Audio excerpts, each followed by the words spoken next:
Welcome to the finals in a four-man event. The second game you play, or the second round you play, is the finals. One of the reasons that I wanted to put on this video series is that if you don't have a whole lot of free time, these are a fair bit shorter because the most rounds that you can possibly have is 2. It also helps if you want to get into Moto and you don't have the time to sit down and play a whole 3 rounds. So I had to mulligan that one. This one likewise is awful. And this one is just as bad, but I refused to mulligan to 4. So we're going to start the finals with a 5-card hand. Thankfully it's on the draw. So again, you're really only down a card in tempo. Okay, well we got a second land. It's not one that produces red mana, but it's better than nothing. As long as he doesn't have a 2-drop here, we might be able to recover.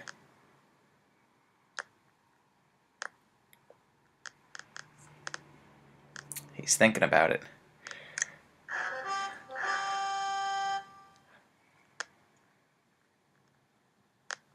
Anything post-combat? Okay, good. Hey, Child of Night. Okay, well that was a good one. We could still really use some red, get that Academy Raider down, start getting some stuff done.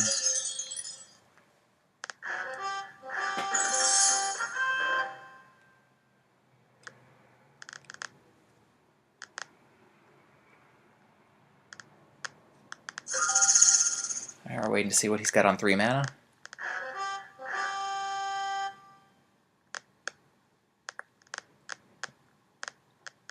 Looking to play something post-combat. And it's a time ebb, which for him I suppose is a time walk, because we are stuck on land. So we'll just draw that right back, play down our Child of Night, and we are reset. So if he's got another land, he's going to get ahead a little bit on that time ebb. Yeah, he does. Alright, so trades a card in his hand for a card off the top of my deck. We're even on cards, he gets another land down. Now we see what he has for 4, which is nothing. So I am probably walking into a sea kite here, but I can't really afford to just sit back and do nothing. So I will swing for the sea kite. And he does not have a sea kite. Okay, well that was fortunate.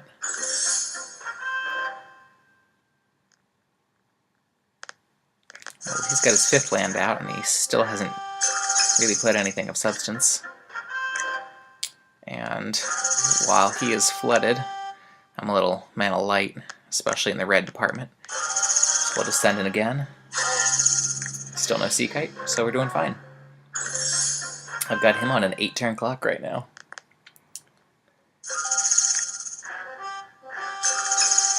Alright, well he's got all the mana in the world. And it doesn't look like he's having trouble with colors either, especially since he's got a fixer out. But we'll just send for defenses and drop him down to 14. So 7 more turns of this and we get there. 2 more lands of any kind, we've got to corrupt. Alright, well we can play Blightcaster. He doesn't do a whole lot for us other than swing for 2. But at this point, that could actually be relevant. It looks like our opponent kept a hand of 6 lands and 1 time ebb. So we've got 4 points on the table right now, which actually turns that into a 3-turn clock, which is relevant.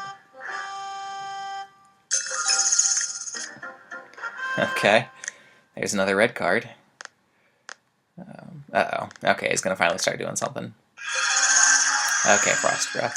Well, that will buy him a couple of turns. It takes 2 turns off of the clock.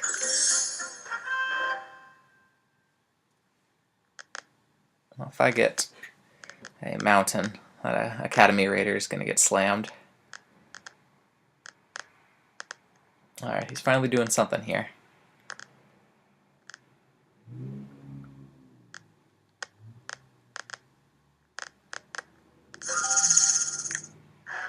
That something is letting a white drain out of his mana pool, which is fine. And there's a Liturgy of Blood that I don't have enough mana to play. So we'll just sit back.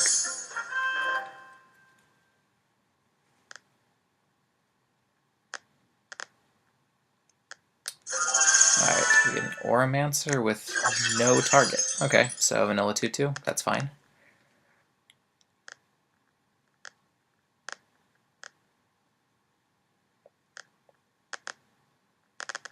So you trying to enchant it up? What's going on?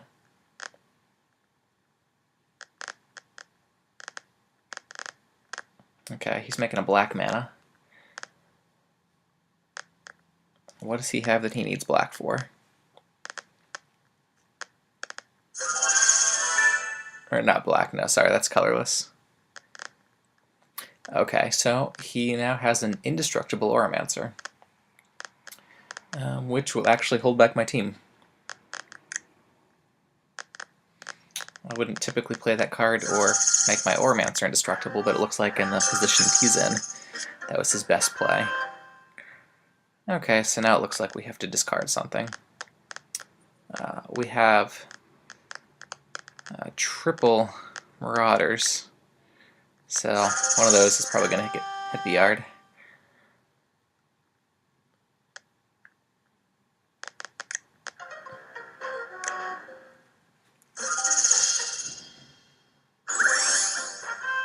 Okay. So we're still in the battle of Mana Flood versus Mana Light. Hey, there we go. There's my mountain. Okay. Everything is now okay with the world. So let's get that shortcutter down and force some damage through.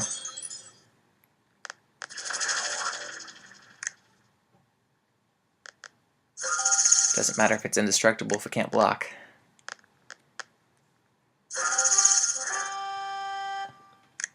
So this will get 4 through.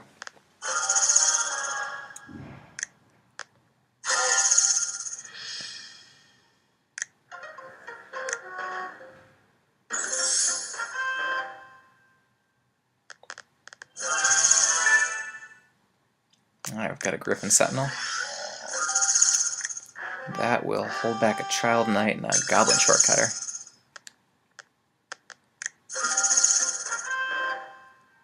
Got another land, which is enough for a Corrupt or a Liturgy.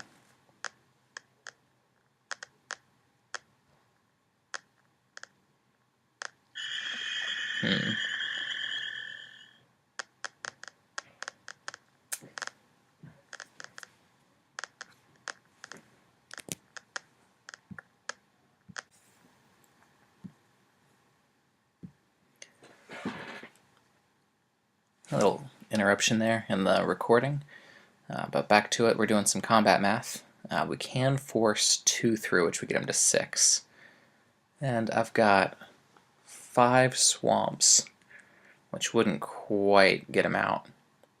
So it's not time to swing and corrupt quite yet.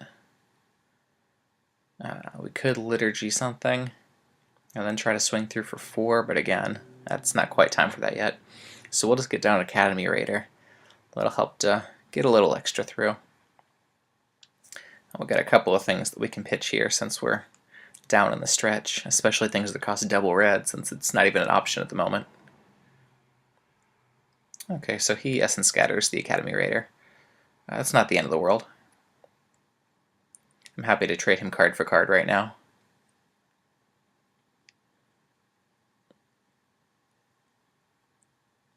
What I'd really like to do is get myself an enchantment for my Blightcaster, because I could take down the indestructible Oromancer. So if I got a Quag Sickness, I could 2-for-1 him.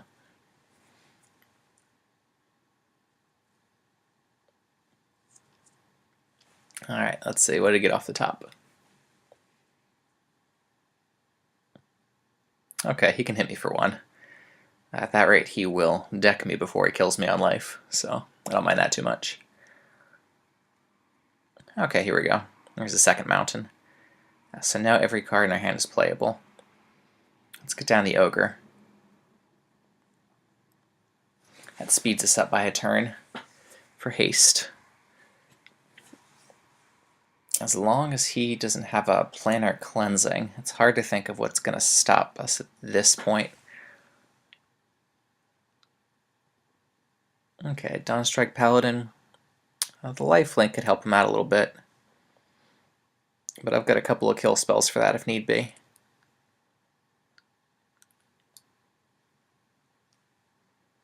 Probably gonna ping me for one with a Griffin. Yep, there we go.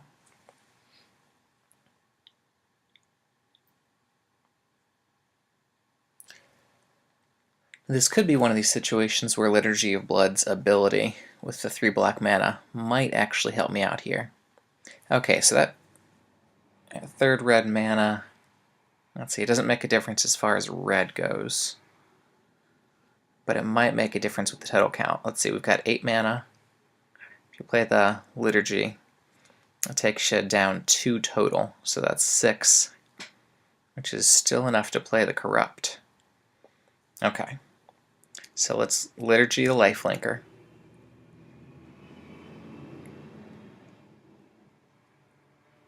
And then we will have enough to Corrupt. And the Corrupt is going to be good for 5, which would get him down to 3. And if I can get him down to 3, then I can swing for the win. So let's Corrupt first to make sure he doesn't have any kind of shenanigans. Because if he does, then I don't necessarily want to swing in, because it can take a couple of my guys off the board.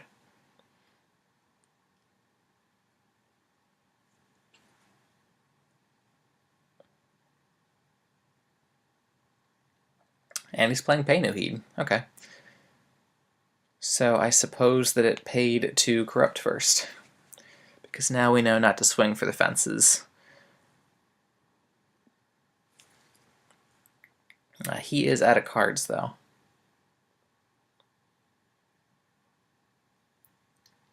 So it's all down to his top card. If he doesn't pick something up, then I've got the Riding Maulhorn. It's going to come down as a 7/3 haster. Alright, he's tapping a whole bunch for a Colossal Whale. I think that might actually be good news. So he's got 3 possible blockers, and I'm going to have 5 attackers. So at least 2 will get through.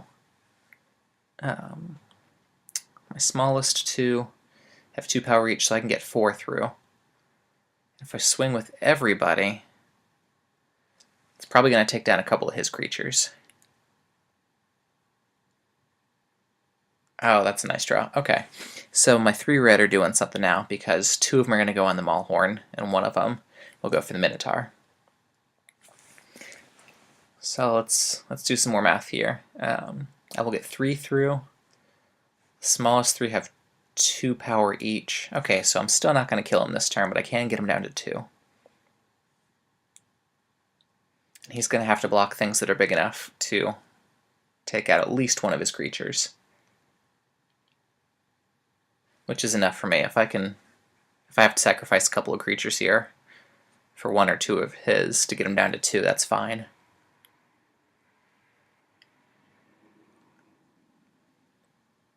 Okay, so what are his blocks? His Indestructible is probably going to block my biggest one, which is going to be the Maulhorn. So that one's taken care of. The Minotaur has got going to be a 5/3, so he'll probably block that with the Griffin Sentinel. And if I send him with the Battle Master, he'll probably eat that with the Whale. But that is okay to get an extra 2 points.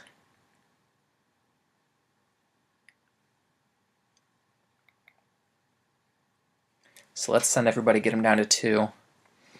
I will probably lose my Battle Master in exchange for his Griffin Sentinel.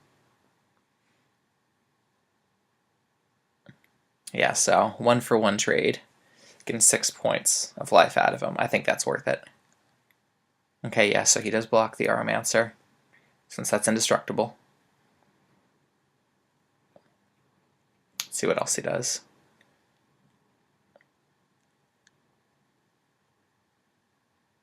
Yep, and Colossal Whale's going on my Battle Master to eat it, and then the Sentinel is soaking up the damage from the Minotaur. So it's a 1-for-1 trade, and I get him down to 2. After this, he will have 2 blockers,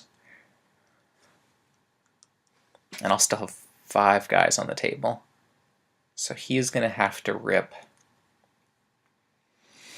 Planar Cleansing would do it if he has it.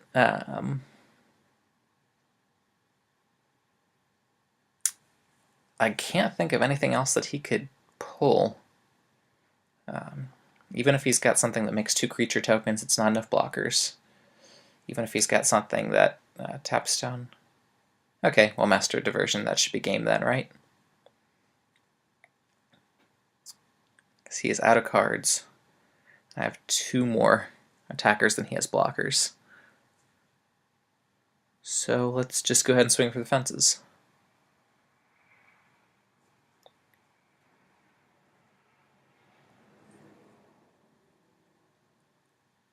There we go. Alright, so we have won the tournament. Along with the tournament, we get a pack of M14.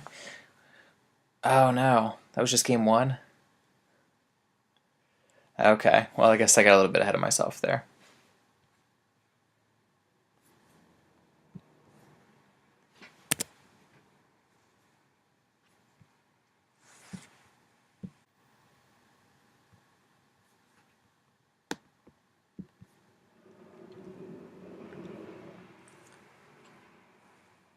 Sorry, I had another recording difficulty there, but we're swinging for the fences, and that is the end of that game.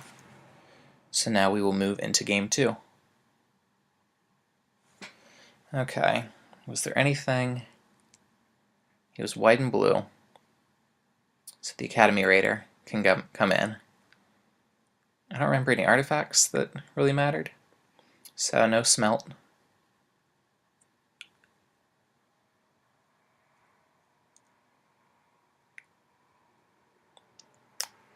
And everything else seemed to go pretty well, and I can't think of anything that I would want to bring in here in this matchup.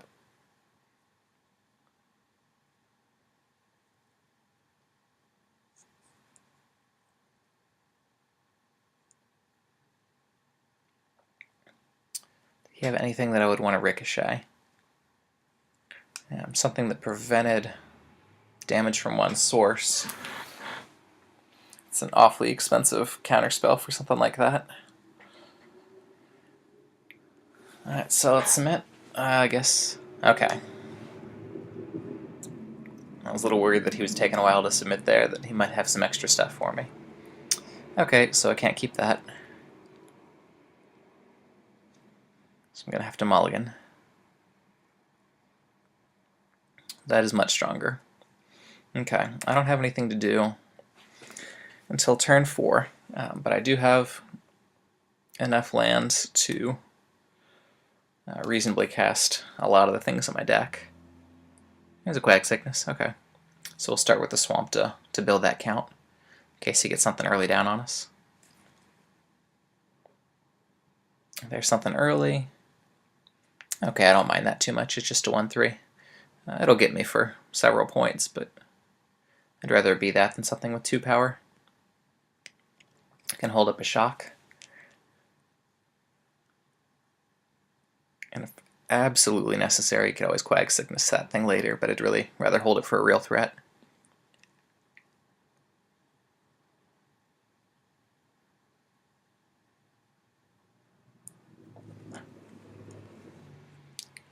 Okay, what I'd really like is a mountain so I can get that Maulhorn down.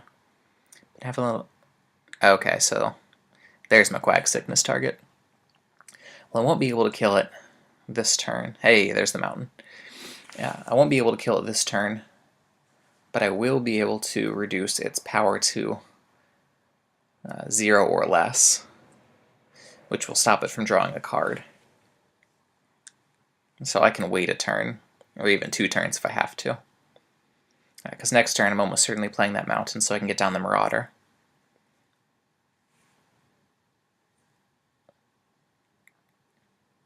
Train Condor, okay. Well, I do have a shock to deal with that if need be.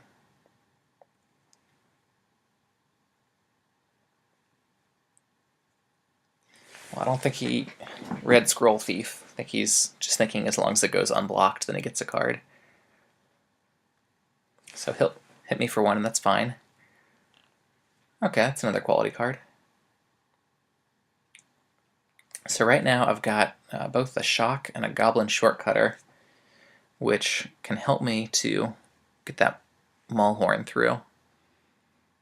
I might hold on to the Shortcutter for a little while if it's going to be something that I need to get an extra 5 points through, because if you hold it till the turn that you really need to get those 5 points through, then it does a lot more work if you just get it down early and it trades for something, or you're trying to swing a couple of times.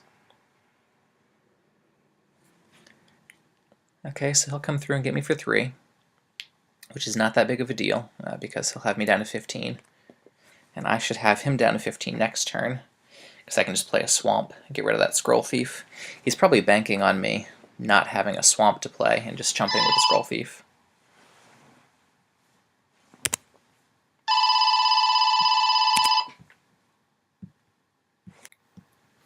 Sorry, we had another technical difficulty there.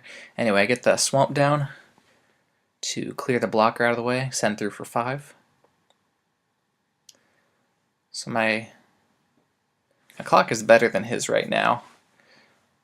So he might hold back something to chump my 5. So I'm not going to play the shortcutter down right away. Or the shock, because if he holds back the Condor, I can use the shock, and the Drake I can use the shortcutter, or anything else. The shortcutter's good. And I've also got a Liturgy of Blood here. So rather than play these things down now, I'm going to hold him back, because I've got 3 things that could remove blocker. Okay, so he is just being aggressive anyway, so that's fine.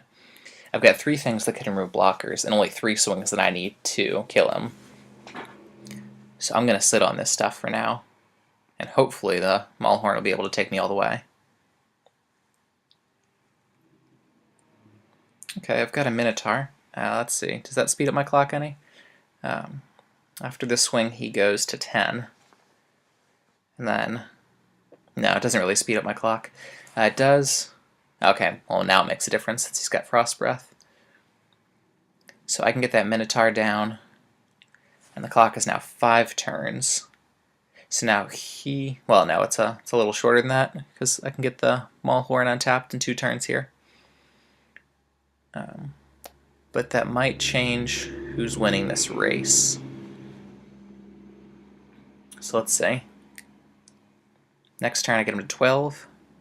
Turn after that I get both of them back. So then I get him to 4. And then get him. Okay, so I do have a 3-turn clock. And he does 2 after this turn. See, I'm still up on the race. So I might want to hold back all my stuff still.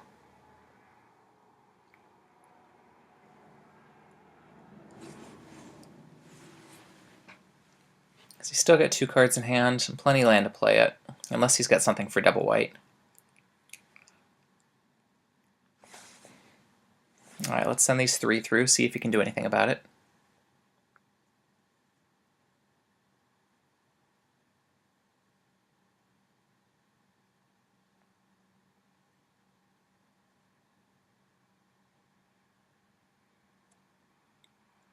Get the Academy Raiders in there. Right now there's nothing I really want to get rid of, but I'm okay enough on land to where I'd really like to be able to pitch anything else.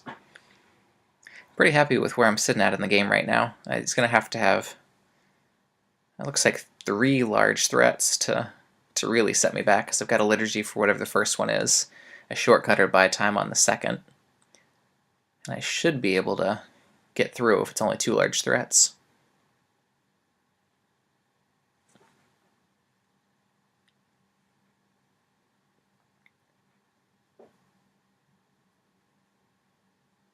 Okay, he's thinking about what he wants to play. Only 2 mana on the pool right now.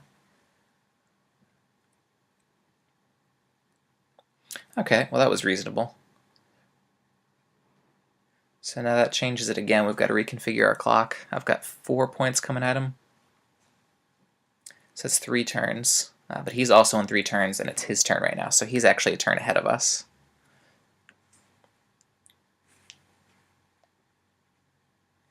I don't think I have anything in the deck that can deal with that passivism, so I think that Maulhorn's good as dead.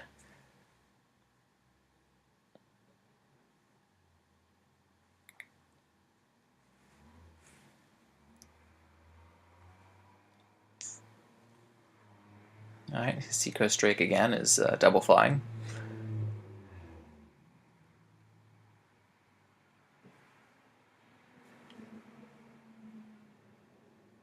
Yeah, so we'll take down the Condor just to significantly reduce his clock, so we're winning the race again. And we've still got 2 good cards.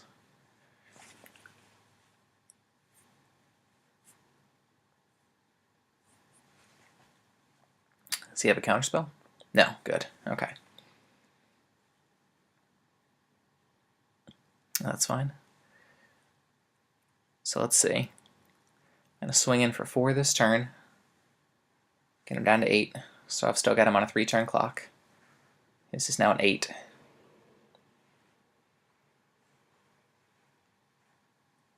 Oh, there we go. Got a replacement.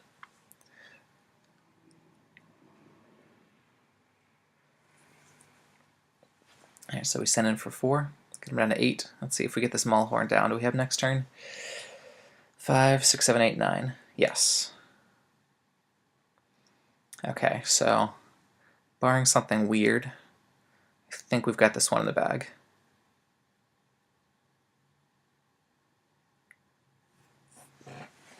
Got the Maulhorn down.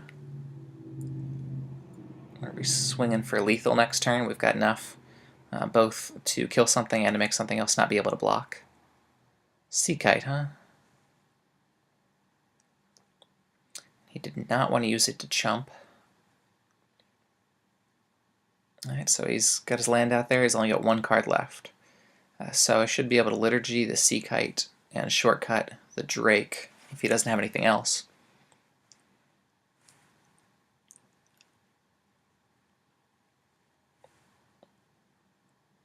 And I have Shock. Okay, well that's overkill. So he's got that 1 card left. Let's see if it is enough to beat us. Start off with the Liturgy on the Sea Kite. Use up all of our black mana since we get 3 of it back.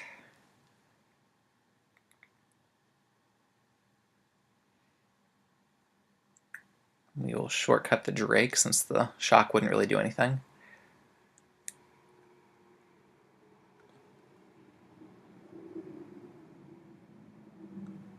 Okay, so what could he have right now? I could counterspell my shortcutter, in which case still get him for 4.